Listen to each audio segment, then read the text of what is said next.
show you that because it's really crinkly and loud, and I just don't want to deal with that right now. So, trust me, I'm working my Gummies, and they're the wild berry flavored ones. And yes, I am putting them in the bag because they are mine, and I do have them. So, don't forget to like, comment, and subscribe to support the channel. And let's jump in. I'm gonna take a candy first. I got this wild berries flavor, and I don't even really like any of the flavors. This one, I'll tell you what flavors there are. There's strawberry, red raspberry, blackberry, black raspberry, white grape, and cherry berry. I don't know what this purple one is. You can't really see in this light. It's like a light purple.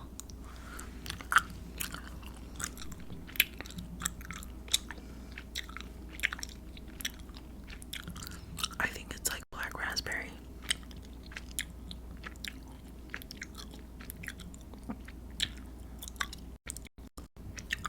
I don't like it.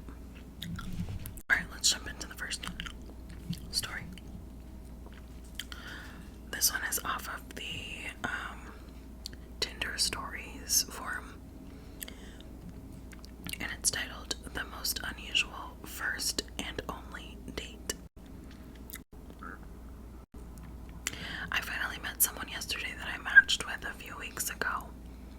She lives about 70 miles away from me, but I was willing to travel. 99% of the time my matches meet halfway. I live in LA and she lives in Orange County. And depending on the day, that could mean a 2-hour drive. She kept on insisting that I come down there, so I agreed. It had to be on a weekend. Well, it was yesterday. First thing off, she was an hour late after I confirmed with her in the morning. She didn't want to exchange numbers, so there was no way to communicate other than through the app. We met at a bar at a restaurant, and it started to go downhill. She was the person in the profile, so I mentioned her job in the profile, and she said that she doesn't do that. So I asked, "What do you do?" Those kinds of intro questions.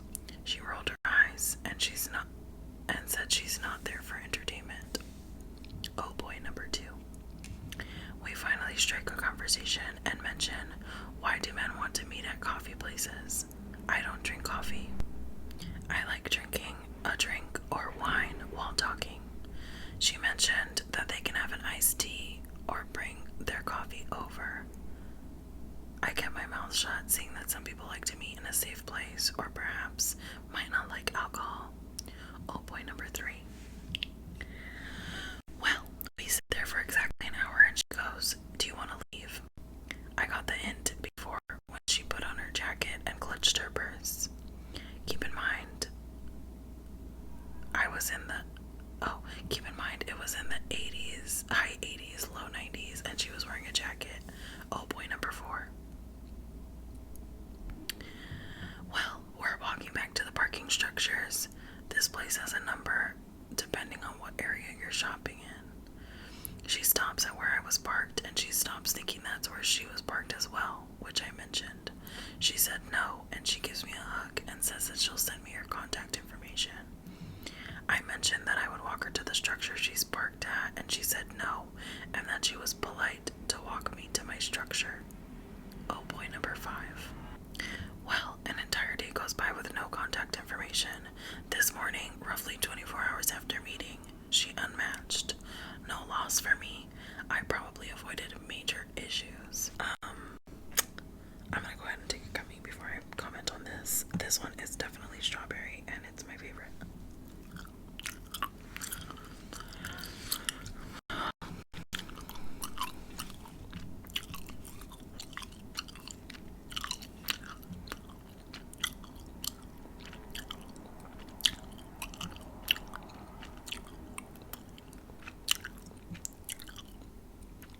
This date doesn't sound like terrible. Definitely not the worst Tinder date. And it doesn't even really sound very unusual like they said in the title. It just seemed like they're not compatible. They're not into the same things. Their vibes weren't matching, and they're just not for each other, and that happens, and that's okay.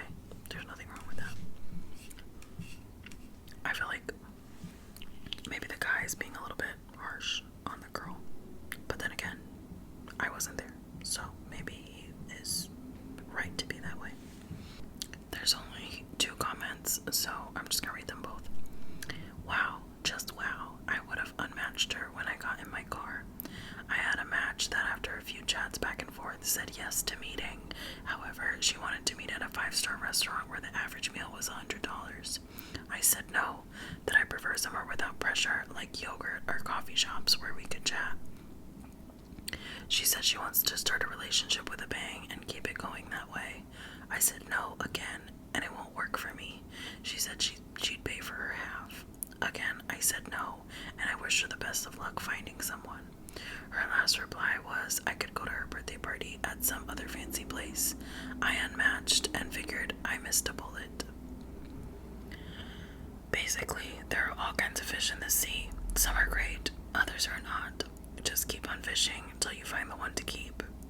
See, I don't like this comment either because it's making it seem like this girl is like a bad person for not liking the things that he likes or not being into the same things, and that's simply not the case. Like, they're just not compatible. And the other comment says, this sounds like a typical date in my city, lol, this is baseline normal.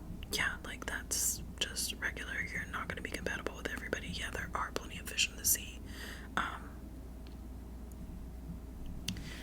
None of them are more or less great than any of the others, I think. Alright, let's read the next story. Oh, let me take a gummy first. A gummy. Let's take this one. I believe this one is white grape. That would be like the most obvious answer. Oh my god, this one doesn't have a hole in the middle. It's defective.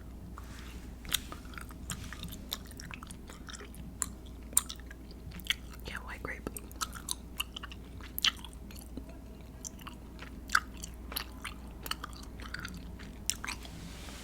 Okay, this one is titled Rematch for the 4th time in 10 years, not sure how to proceed. So, 10-ish years ago, I got a new match. We agreed to hook up, probably one of, if not the first, Tinder hookup. Things got hot and heavy. Then, after that, we talked a bunch. Turns out we're both super nerds and made each other laugh and agreed, although we met for physical reasons, we wanted to go on a date to see if we were compatible. Hell yes. Never showed up, ghosted me for like 2 to 3 years. I did some snooping and looked like she was in a relationship, so at least there was some closure. Matched again. She apologized, avoided the conversation, didn't answer any questions, then ghosted again. I checked and she was officially single, at least this time. Another number of years, we match again. Now she goes by he. Let's call him Sean. Okay, I'm hip to it. I mean, we matched, so obviously no homophobia.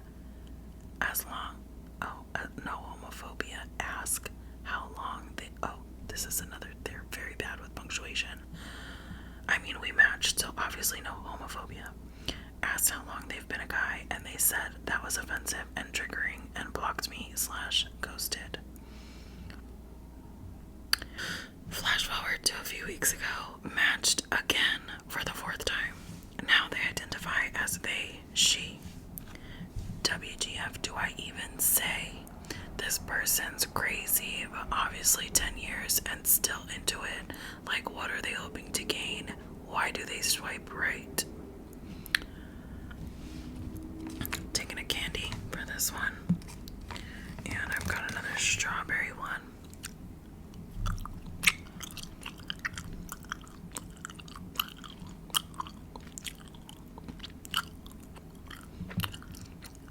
Now, obviously, these 2 people are just not compatible. And it's not even a matter of like right place, wrong time, or like it's not a timing issue. They just don't belong in a relationship together. Maybe they would be better as friends. they should have just stuck to hooking up. I don't know, but they're clearly not like in a relationship type of relationship. Like, it's not gonna happen for them. Alright, I'm gonna take another candy and then I'm gonna read some comments. I hate this flavor. This is the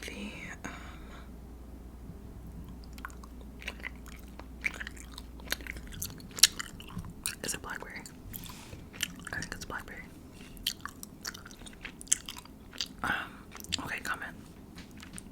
Nothing good can come out of this. And you know it. 100% true.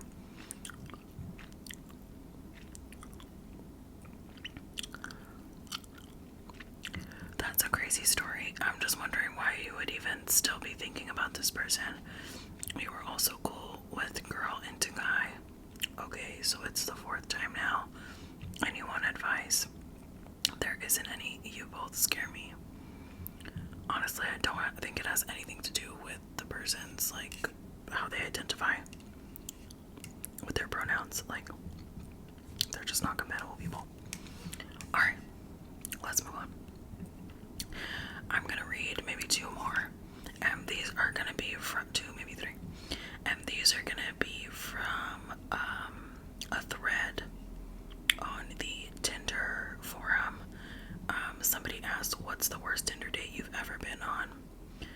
And I'm just going to be reading the comments on it. They say, I'm genuinely curious. What's the worst date you've ever been on? I feel like at times it's a total jungle out there. Alright, first comment. Oh, let me eat another candy. Ooh, another strawberry. We met up at a bar and had a couple drinks, but I was getting a weird vibe from him, so I told him I had to go. After like 30 minutes, I walked into the train station, said goodbye, and then headed across the street into Target. After I left Target, I went to Best Buy and then Starbucks. But I walked out of the Starbucks and the dude was standing outside. He had been following me around the whole time. Our date had ended like 2 hours ago at this point. That is extremely creepy. And we need to block him and never talk to him again.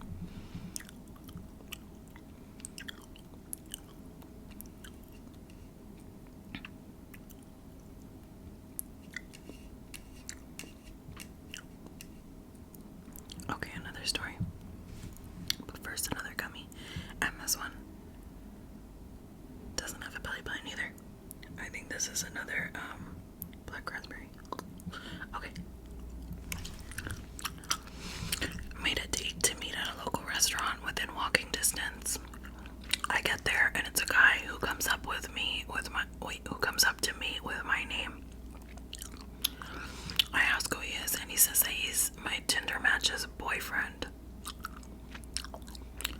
I apologize, thinking she's cheating, but he explains that I was talking to him the entire time. The two of them had a bet who could get a date with her profile first. Since he is here with me, he won, and now she has to do whatever he wants for a day. He thanked me and left. So I set up a date, and some random stranger got laid as a result. That is so rude. Like, the couple is so rude for that. That's so messed up. At the very least, they could have just not gone on the date. Well, I guess, like, the deal was that they had to actually go through with the date, but so stupid and juvenile. Oh, this one is really, really long. I'm gonna skip that one. Alright, let's do this last one. I'm gonna take one last candy. Let's make it a strawberry one.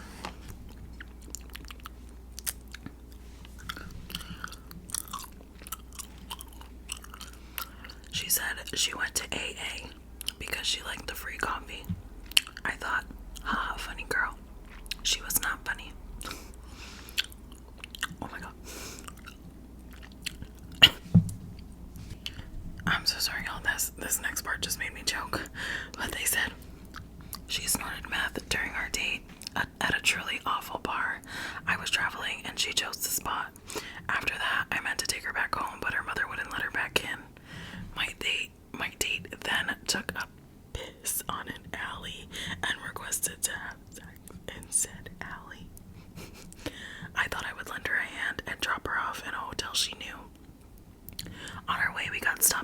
police and they found the drugs on her.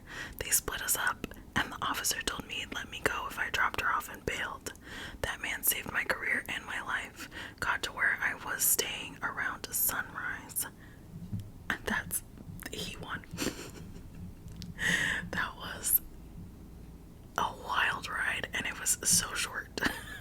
The shortest story and the wildest ride. That was so crazy. Okay, let me eat my last gummy.